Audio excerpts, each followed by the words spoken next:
ओम नमः शिवाय।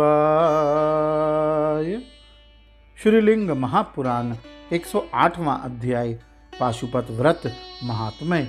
ऋषिगण बोले, सरल क्रियाकलाप वाले वसुदेव के पुत्र कृष्ण ने धौम्य के ज्येष्ठ भ्राता को देखा, उससे दिव्य पाशुपत व्रत को प्राप्त किया। हे सूत, बुद्धिमान कृष्ण ने उससे तब ज्ञान प्राप्त कैसे किया? पापों को नाश करने वाली इस कथा को आप हम लोगों को बताइए।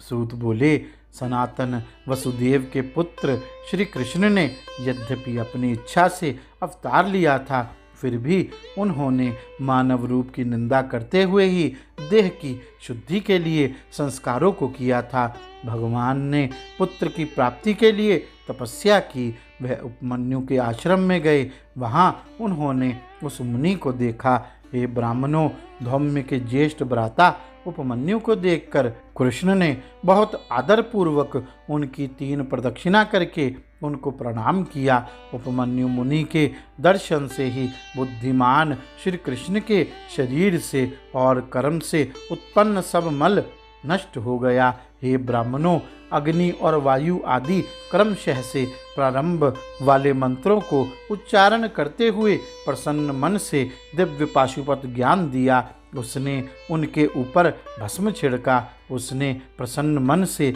पाशुपत संबंधी संपूर्ण दिव्य ज्ञान दिया। हे ब्राह्मणों, मुनि की कृपा से कृष्ण दिव्य पाशुपत व्रत में मान्य हो गए। 1 साल के अंत में अपनी तपस्या के द्वारा उन्होंने भगवान महेश्वर को देखा। अम्बा अर्थात पार्वती और गणों के साथ भगवान शिव को देखकर उनको सांब नामक शांत पुत्र प्राप्त हुआ। तब से पवित्र पाशुपत व्रत की और पाशुपत व्रत वाले सब दिव्य मुनि और पशुपति के सब भक्त कृष्ण के चारों ओर एकत्र होकर खड़े हो गए।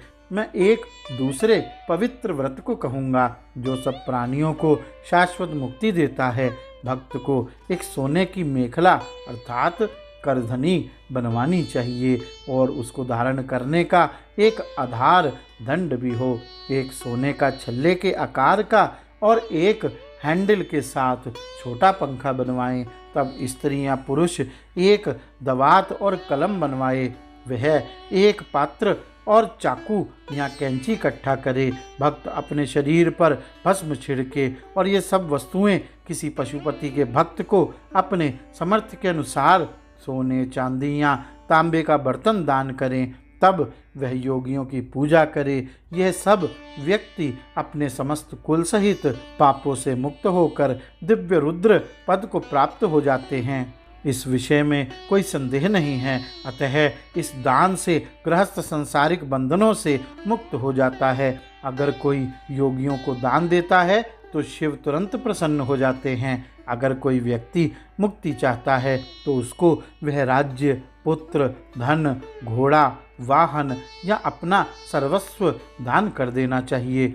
अपने अनित्य और अनश्वर शरीर से प्रयत्नपूर्वक निश्चित मुक्ति को प्राप्त करने का यत्न करना चाहिए। यह भव्य और नित्य पाशुपत व्रत संसार रूपी सागर को पार कराने वाला है। संक्षेप में मैंने यह सब तुम लोगों के सामने कह दिया। जो कि इसको पढ़ता या सुनता है वह विष्णु लोक में जाता है।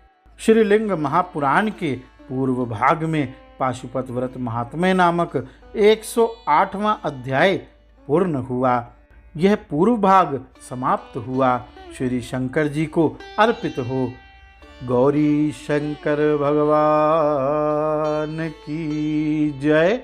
ओम नमः शिवाय।